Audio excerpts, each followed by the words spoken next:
Perfection is non-existent. Okay, let me get this straight.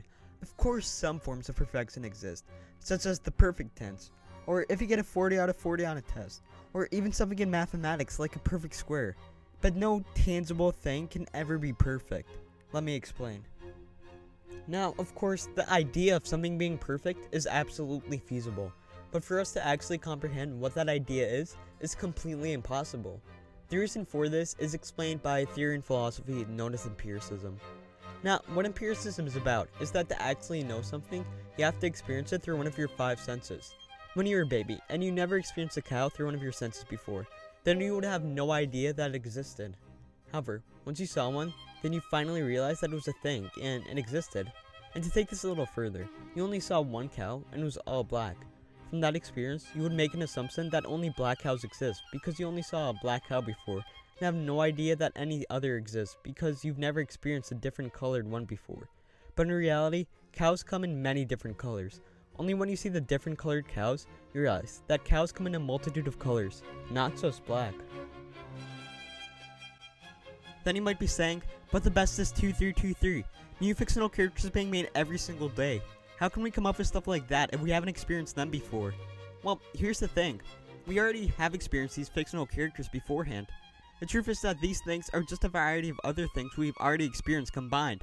We compound things we've already experienced and create something entirely new out of it. For example, angels. What are they? We don't know, but we've tried to envision what they could look like. We've compounded a person, wings, a halo, and some white garments together. And there, we've created our perception of what an angel looks like.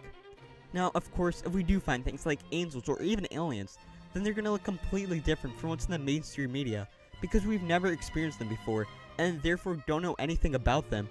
We think these things are only what we envision them to be, and they have to be stuff we've already known, because we wouldn't be able to even think of a different form they might take, which we haven't experienced yet. So, with that being said, even if hypothetically speaking, there's this perfect thing that existed somewhere in a different universe, we would never know about it until we actually went and experienced this thing. And anyways, nothing in this world could ever be perfect, because it can always improve by even a minimal margin. Like, even if we think it is the best it can possibly be, it can always improve by even 0.00001%, even if we can even fathom how it could be better.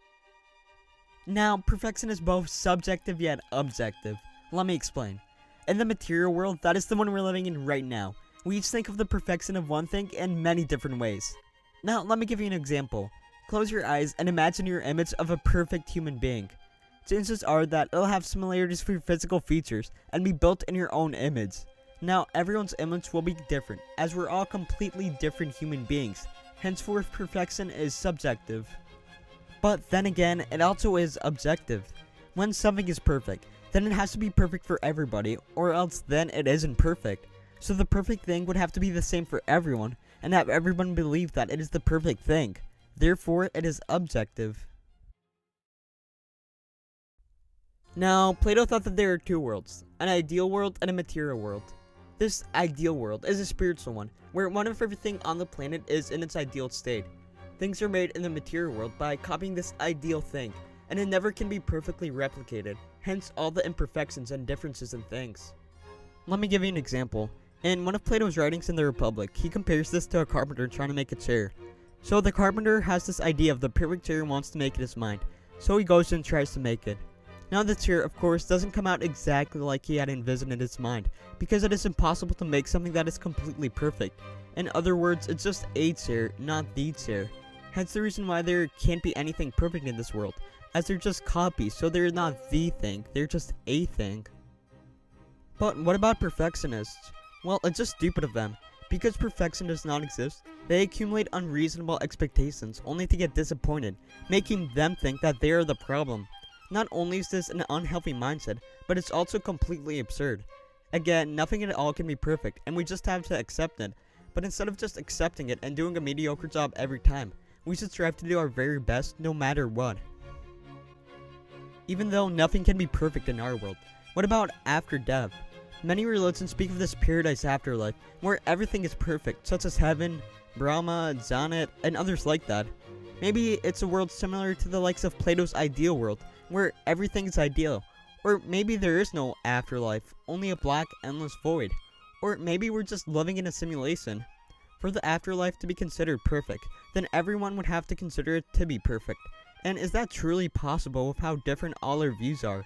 It's impossible to tell if there even is an afterlife where everything is perfect, and it's impossible to know whether or not we'll find something perfect in our world. So I guess we'll just have to wait and see.